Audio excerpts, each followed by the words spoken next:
Captain America Brave New World is the latest effort from the Marvel Cinematic Universe, a series that probably needs no introduction, but as this is the first time I've covered it on the channel, here's a bit of housekeeping. The MCU is a series of 35 films. Wait, really? There's been 35? And counting, that started with 2008's Iron Man. After Tony Stark built a supersuit in a cave with a box of scraps, he'd go on to be recruited by Nick Fury as part of the Avengers Initiative, a team of Earth's mightiest heroes that would be called upon to face their mightiest threats. This led to a series of films that were mostly well received by critics and audiences alike, telling the saga of a group of charismatic heroes that would fight an assortment of aliens, robots, and even each other. This would all coalesce into 2019's Avengers Endgame, a film that is viewed by many to be the true finale to the MCU. A time-traveling adventure through the series up to that point, culminating in a balls-to-the-wall final battle featuring every hero on the roster. The end of that film also meant the end of many of our character arcs in this television-like cinematic experiment. One such ending being the conclusion of Steve Rogers' Captain America, who is reunited with his lady love of the past and ages into an old man that can no longer hold his signature shield. He decides to pass the shield and moniker to his sidekick Sam Wilson, the Falcon, entrusting him to become a new symbol of patriotic heroism. And that's essentially the setup for this film. Well, part of it anyway. That's the first glaring problem with this latest film. It requires too much knowledge of what came before. This movie acts as a sequel to the Incredible Hulk movie from 2008, a semi-resolution to a major plot point from The Eternals, a continuation of a Disney Plus series, and is supposed to be a platform from which to launch the new Captain America, potentially giving him his own set of films like his predecessor. I haven't even started telling you anything about the plot of this specific entry, and already I'm exhausted just trying to explain where and how this fits into the overall timeline. The reality is, it shouldn't matter. What should matter is making great films with compelling drama and exhilarating action. Director Julius Ona has made two films that I've seen prior to this. A disturbing character study of a high schooler that might be a psychopath called Loose, and a mishmash of science fiction garbage called The Cloverfield Paradox. I went into this one hoping it would be closer to Loose. It wasn't. This movie is far more concerned with wrapping up, and not even really wrapping up, but more like touching base with, past storylines than establishing Sam Wilson as his own brave new version of Captain America. So what is this movie actually about? After an assassination attempt on the president, Sam Wilson must investigate the situation in order to clear a friend's name and prevent the country from finding itself in a war with Japan. He discovers a mysterious supervillain pulling the strings from the shadows, attempting to manipulate the two sides through the use of mind control. Sound familiar? The elements that aren't directly ripped from Civil War take their cues from Winter Soldier, like nightmarish secret government plots and establishing a sidekick for the new Cap. The relationship between Sam and the new Falcon is an element that works sometimes, only being held back by the annoying nature of the Falcon's incessant spunkiness. He's like a little kid begging for his big brother's approval, a far cry from the mentor-mentee relationship Sam had with Steve, or even the frenemies dynamic he has with Bucky. Even still though, these two have enough chemistry to add some level of camaraderie to the mission, most effectively when fighting side by side. On the other hand, this movie has characters that serve absolutely no purpose, like the president's head of security, who's revealed to be a former member of the Widow program, an elite group of assassins trained from a young age. Why are we introducing a character so similar to Black Widow, especially when we already have Yelena established in this universe? And why are we spending time with this character at all when she hardly has any influence over the plot and only one real action scene that felt mandatory, rather than born from creativity?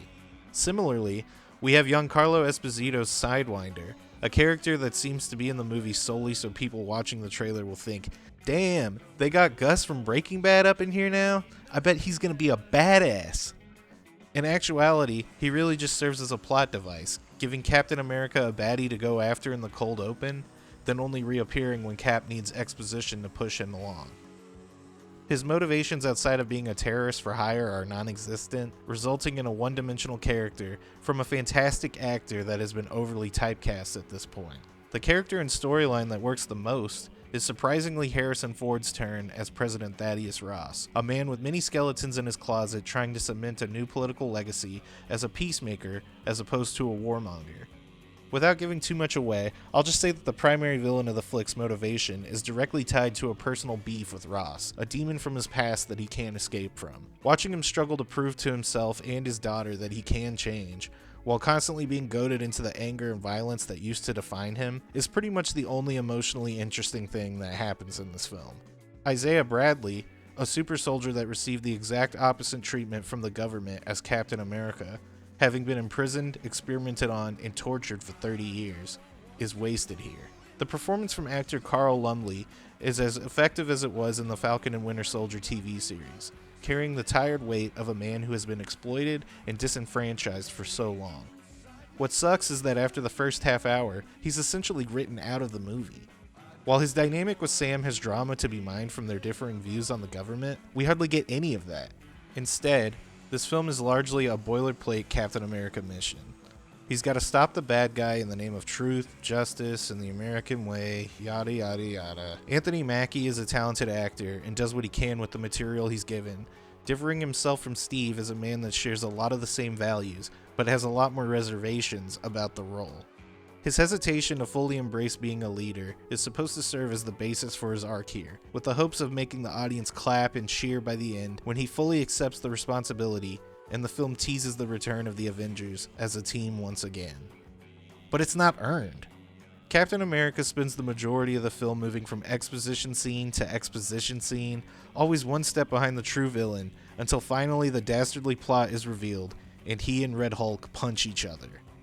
It's intrigue that should have been more intriguing, mixed with goofiness that should have been goofier.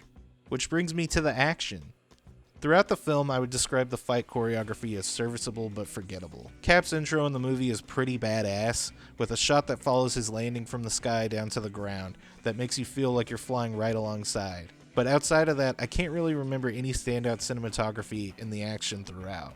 There's a scene between Cap and his sidekick where they get to take down a bunch of faceless baddies while Cap flings the shield around like a frisbee that felt fun at the time, but I'll have easily forgotten it by the time the next one of these Marvel projects rolls around. That's what pretty much every fight scene ends up feeling like. Stuntmen and women just going through the motions until they do it all over again in the next one. An aerial combat sequence over the Indian Ocean is an improvement, with moments here and there I actively enjoyed, like the use of a flying shield, or Cap using his wings as lethal blades of destruction. Seriously, the wings are freaking sweet. But what hurts the most is how disappointing the final battle ends up being. The idea of Captain America engaging in a fight that literally destroys the White House is an awesome premise that is wasted here as well. There's explosions and rubble flying through the air, sure, but gone are the days of set pieces within set pieces. Fun moments like Falcon and Bucky fighting Spider-Man inside the airport while war rages on the tarmac just outside. Wouldn't it be fun to see Sam's Captain America fighting inside the White House, then having said fight burst outside onto the lawn? From there, the fight rages on, tearing down one American monument after the next, leaving DC in abject chaos, a metaphor for what the villain has done to our government from within. Would it not be entertaining to see Cap's reaction to Red Hulk punching the head off the Lincoln Memorial? Instead, you get just a taste of that before the two settle their differences in the middle of the street, and Red Hulk just decides to stop being angry. Unless you've got Scarlett Johansson leading the anger management exercise, I don't buy it. This movie seems to be uninterested in fun almost as much as it's uninterested in its main character. Yes, Sam is at the center of every scene, but by the end of the movie, I don't really feel like I've learned anything new about the character, or even feel a sense of progress within his overall storyline in the greater context of the ongoing narrative. It really does boil down to, somebody is trying to hurt America, and Cap must stop them. Like a movie made entirely off of an outline rather than a fleshed out script, filling in gaps with pieces of various unfinished stories, like whatever happened to the Celestial that popped up in the middle of the ocean. I know this is a cliche description, especially with comic book films, but this movie really does have all the entertainment value of a Saturday morning cartoon, and equally as much depth. It's an okay way to kill a couple hours, but didn't leave me reflecting on the ideas or the filmmaking nearly the same way that the previous trilogy of Captain America films did. A trilogy that this character was born from. At this point in time, There's been a million and one think pieces about what happened to the MCU after Endgame, but my 2 cents is this. The last 6 years have consisted of mediocre stories, plain and simple. It was understandable that they wouldn't be able to recapture that high for a while, but now this level of quality is getting old. Old like Steve Rogers. They've mostly settled into telling standard villain of the week stories, without adding any personal, emotional complexity to the key players involved. On top of that, they don't really have the humor or jaw-dropping action they once did either. Accepting what the MCU as a whole has turned into is only something that films like this one, Ant-Man Quantumania, and The Marvels has finally forced me to do. While this isn't as bad as those, it does speak to the overall quality we're dealing with these days. There are small parts here and there that remind me of the charm of the earlier films, but it feels like a copy of a copy of a copy, rather than the genuine article. I was 11 years old when the first Iron Man came out, and I still remember the experience of watching that flick in a crowded theater with my friends. 17 years later, and I'm essentially the last man standing in this cinematic battle royale. Most of my friends have moved on, checking out the occasional Marvel flick here and there like Deadpool and Wolverine, but the interest in an ongoing big screen equivalent to decades-long comic book arcs has pretty much all but worn off completely. I've held out hope that they'd be able to capture my excitement and anticipation again the way it was back when the original trilogy of Cap films was released. But sadly, this isn't going to be the film to do it. Captain Minus. Thank you so much for watching. Yeah, you. I'm talking to you specifically. Thank you.